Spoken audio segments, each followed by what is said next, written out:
Varga Valamudan. My heartily congratulations to coordinators Dr. Shanti Madam and Kadambari Madam for coordinating this wonderful workshop on integration artificial intelligence with yoga. My sincere thanks to Professor Jayaprakash for giving me the opportunity to talk in this very profound and very respectful meeting. I'm sorry I'm not able to present in person because of my travel commitments, but I have made this recording so that it will be a very useful thing for all the delegates. In my presentation, I'm going to compare the consciousness between artificial intelligence and human. Is there a difference? If there is a difference, what is the difference and how it may progress in the future? Our own consciousness, we usually say like a mirror. When you see the mirror, you see yourself. That is your consciousness. Is the artificial intelligence also got something like a silicon mirror? Let us ontologically investigate the artificial and human consciousness. It is a kind of Promethean convergence, a new intelligence which demands a new understanding. Artificial intelligence is here for few decades, but as you all know, for the past few years, it really got a very big dominance. And emergence of artificial general intelligence marks the critical inflection point. We have built the systems that are quite mimicking the human reasoning, and this forces the confrontation between two distinct worldviews on consciousness. Our human consciousness is on functionalism, and especially in the Western view, they see the consciousness as an emergent property of the complex information processing brain. While the Eastern view, the consciousness poised Purusha, which is like a pure consciousness, or in our Maharishi's words, like absolute space. From there, it creates the material intelligence, which is Prakriti in all our human beings. Are we building a conscious partner in the form of an artificial intelligence, or we are just bringing or building a philosophical zombie, which is very good, intelligent, but quite dark inside? The key concepts what we are going to investigate in this presentation is the yogic ontology view with our Maharishi's inputs and cognitive science framework on consciousness. In yogic ontologic view, as I said, Purusha, which is the pure unchanging consciousness, which is a witness and which is the reason for all the consciousness in the human being in the form of Prakriti. Prakriti is a primordial matter or nature from which all the changing objects, everything emerged. And Prakriti, as human being, we have Antakarana, our inner instruments, which helps us to understand and assimilate what is happening outside. We all have Chidabhasa, which is a reflected consciousness from the pure Purusha consciousness. Otherwise, Jada means it's an unconscious matter which reflects to the artificial intelligence. In cognitive science framework, the hard problem of consciousness comes because the science is not able to explain why there is a subjective experience. Say, for example, if you're tasting an apple, the apple is red in color, nice to touch, smooth in surface, and when you bite, it is crunchy. Where that feeling comes from? The crunchy, sweet taste of the apple is not just because of the taste, not just because of the appearance, not because of the surface texture. It is a kind of an amalgamation of everything. And this what makes the science to think in the form of computational functionalism and back propagation, where a feeling will result in an algorithm. And this also creates symbol grounding problems, especially in the artificial intelligence world. The layer one of this consciousness is a physical substrate. For example, in human being, it is, say for example, the mind. Our mind hopefully in most of us, is sattvic, pure, clear, capable of function. And it works by ATP or prana. The power consumption, even though the mind takes 20% of the energy for our normal day-to-day activities, it is only 20 watts when you calculate in equivalence to a light bulb or a fan. And it has got a small world, 3D optimization, etc. When you compare this with the brain of the artificial intelligence, it is a hardware. It is tamasic. It is dark, it is inert, it is resistant.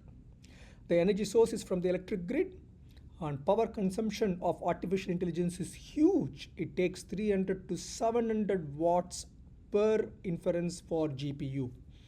And the connectivity is quite dense, fully connected layers, and computational expensive. So there is a big difference between a human consciousness which works in a very, very low power environment compared to artificial intelligence which really sucks a lot of energy. Second layer is the neuron.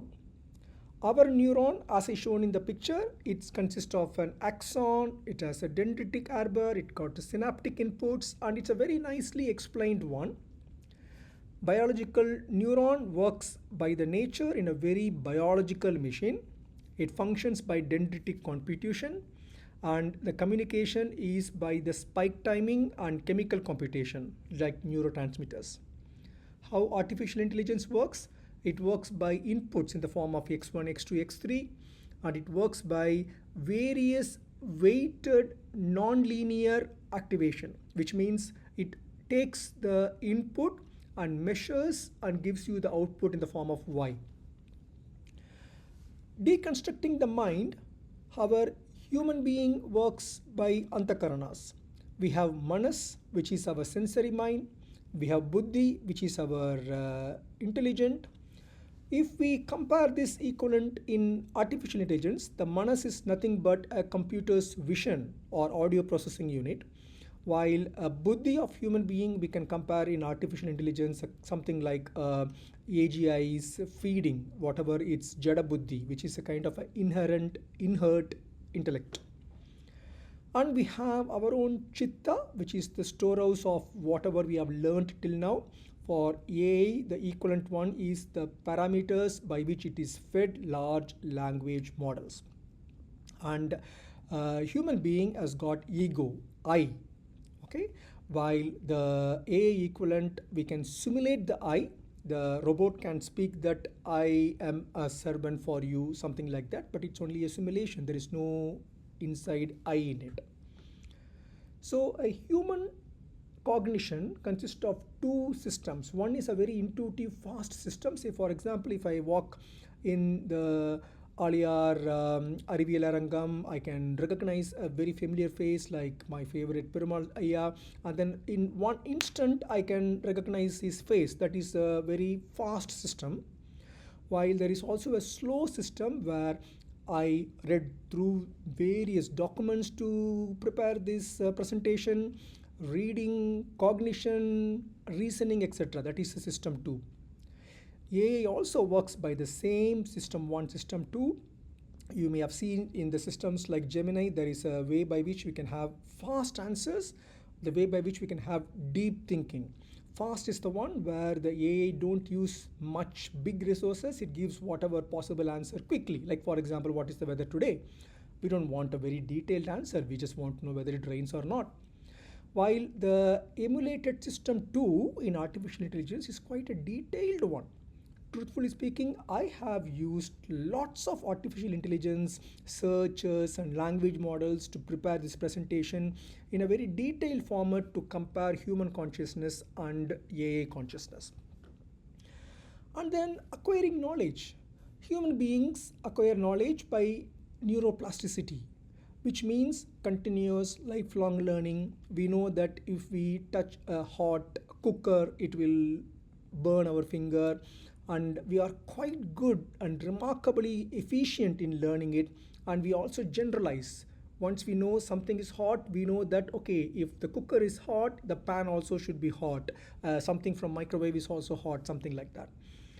While the AI training is entirely based on its own efficiency and generalization, and it is catastrophically forgetting. It can just forget few things immediately.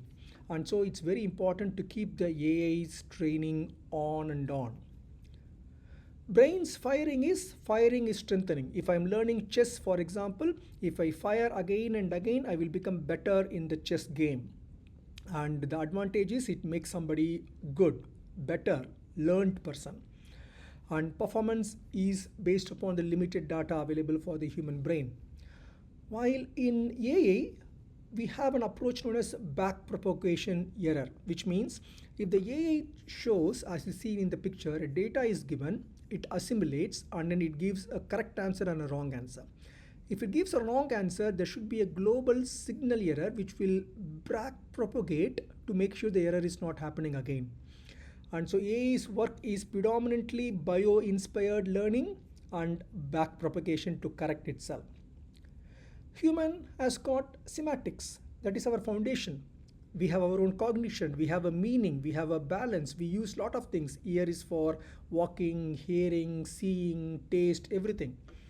While in AI, it's a kind of a disembodied text. AI learns, but it's mostly through just the training. And AI has got a brain, it can think, but there is no inner ego or I in it. Human can make error. For example, we can see a running picture because it's made up of frames which is so fastly next to each other. We observe it as a video when it is just a changing picture. So that is the human error mode. While AI also can make error, it can hallucinate, it can have lack of metacognition. In human being, as we discussed before, Purusha or Brahman, or in our Magrish words, the Brahmanyanam, absolute space, is the pure consciousness, and it reflects on our mind and Antakarana, giving our Chitabhasam and Jiva. While in AI, it is like a silicon brick. There is no reflection and it is just a tamasic medium, very inert medium. So AGI is not a conscious one like a human being. There is no I feeling. We can call it as Jada Buddhi, a very inherent intelligence. Okay? And if we compare the human being with the AGI, as you can see here, ontologically, human mind is a silent being, but it works a lot, while AGI is more like a philosophical zombie. Consciousness source for human being is Chidabhasam or pure consciousness, and there is nothing like that in AGI. The substrate is very biological brain and it's very sattvic brain, while AGI it's a silicon chip which is very tamasic. The vital force for human being is the prana, which is what we are strengthening by simplified Kundalini Yoga, Kaya Kalpa, exercise, lamp gazing, meditation, etc., while AGI is just managed by electricity. Coming to ego, our human being has got ahamkara. We can say this is me, this is you, and AGI has only a stimulated I token. Now, let's make some grand comparison between the AI's consciousness and human consciousness. So, a human consciousness in core has got Purusha and the reflected Chidabhasa, and the experience is a qualia. Experience of biting a crunchy apple is a qualia, and we are all called as witnessing the nature. While philosophically, the AI has no Prakriti, it may be just pages and pages of large language models, and even though it may say like I can feel, I can help you, I am empathetic, the robot can talk like that, inside it's completely dark.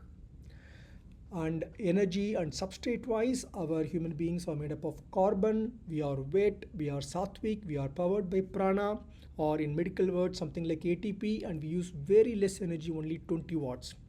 While AI is silicon based, chip based, and it uses electricity, quite a large amount of electricity, and thermodynamically it is very inefficient compared to our consciousness. Human consciousness is very adaptive, extrapolative, we know when to give respect, we know when to show love, while artificial intelligence is very static and interpolative. It's entirely depend upon the frozen training data. The goal is to minimize the loss of function, minimize the mistake, and just do the job in a fast manner. Human consciousness, we depend upon our ahamkara, which means we are I, and we have our own ontological route to Purusha. And as a result, we got a personal history. We know that we born in that place, we worked in that place. This is my mother, this is my child, etc. While we can create a kind of a simulated I token in artificial intelligence, but the mechanism is completely based upon training data. There is no ontological root inside, it is empty. That's what's called as Jada Buddhi. Human consciousness is very hot and embodied. We are all warm, bed-led animals, and we have somatic markers. We have integrated system 1, which works by intuition, fastness, and system 2, which is deliberately slow and learning. While artificial intelligence is cold, we know that to train the language models, we need to create very, very cold temperature. That's why the plan is to build all these GPUs in the stratosphere, where it is very cold and we don't have to spend energy to create the cold in the earth. And it's a kind of a cold cognition. It also got a massive system 1, which is very fast pattern matching, and system 2, which is without any grounding. Creativity, human can create transformational ability. The nature is capable of transformational creativity, inventing cubism, inventing artificial intelligence itself. We only found it. And it's very driven by the subjective experience, and our creativity is limitless. While in artificial intelligence, it all depends upon how much we train it.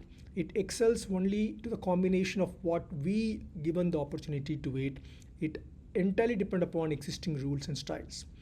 There is only statistical probability and entirely depends upon the training data. So overall, my take-home message from my speech is artificial intelligence has got its own very fast, very energy consuming mind like consciousness, but inherently it is empty. While human being, it's very difficult to train. We got a lot of distractions, but we work in a very, very thermodynamically efficient manner, and the limit is transformationally limitless. And with this, we can understand how artificial intelligence, especially the future artificial generative intelligence, can have a kind of a consciousness, which is not a true consciousness, which is only a human, man-made, in the end, artificial. Thank you very much for the opportunity. I hope the rest of the meeting goes well. My all the best to the organizing committee led by Shanti Madam and Kadambari Madam. And I sincerely thank again Professor Jayaprakash for giving me this opportunity. I hope in this 2-day conference we are getting a very good idea about how the artificial intelligence and yoga can be integrated, which will further strengthen peace and happiness in the world. Madam.